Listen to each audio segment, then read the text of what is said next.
Amanya Senfuka Robert nga nkolera mu SK and Partners Advocates. Ku kyalo kya Kikaya Bulenga confusion eriwo nyangu nnyo teetaagisa na magezi g'amaanyi. Ba chairpersons baali babiri, Edward Musisi Matovu ne Pade Wamala. Pade Wamala okulondebwa kwe kwali nullified nga newankubadde yali alonze olukiiko olufuzi. Edward Musisi koti nemulangirira nti ye muwanguzi n'olukiiko lwe olwaliwo. Bagenda okulangirira Pade Musisi oba mukonfaminga nti ye chairperson omutuufu nga alina olukiiko nga n'oli alina olukiiko. Olukiiko luli wadde lwe lwasooka ofomingibwa olwa Pade Wamala.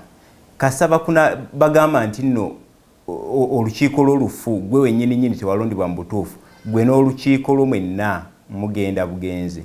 Nti olukiiko mu mateeka lwo kibayita void ab initio nti ekintu nga tonnakirowooza nako kyali kifu. Pade Wamala nga tannalowooza na kulonda lukiiko lwe, olukiiko lwe lwali lufu, kati ne bwe yamala oddulonda lwali lufu.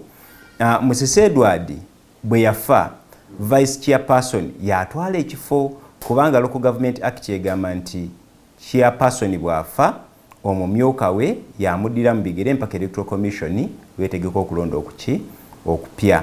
So akakiiko akaliko akatuufu akakola mu mateeka ke kakiiko akali kalondeddwa Musisi Edward.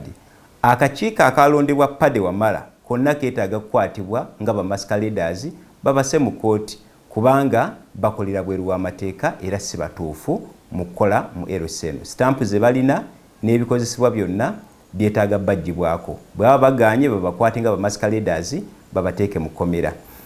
Kubanga tebali mu system eyalondebwa chairperson yalangirirwa kooti. Bokka abandondebwa Musisi n'akakiiko ke be batuufu ab'okubeera nga bakulembera LC mpaka Electoral Commission lw'enaalangirira okulonda. Ekibi ekiriwo nti Electoral Commission teweebwa nnaku nti mu nnaku bwezi naye weebwe ebbanga eggere okubeera ng'etegeka okulonda okwa LC. Naye eruddewo kubanga senga teyalwawo gino emivyo gyandibadde nagyo gikola ki givaawo. So LC entuufu ye ya Musisi. Eno bano basiba kiwaani baagala kufeera bufezi bantu. Bagende ku poliisi bali okumpi, poliisi ndoza yewa Kiso enneneko bagulewo omusango ku Pade Wamala n'akakiiko ke okweyita kibatakola ki kyebatali n'okuleeta confusion ku kyalo.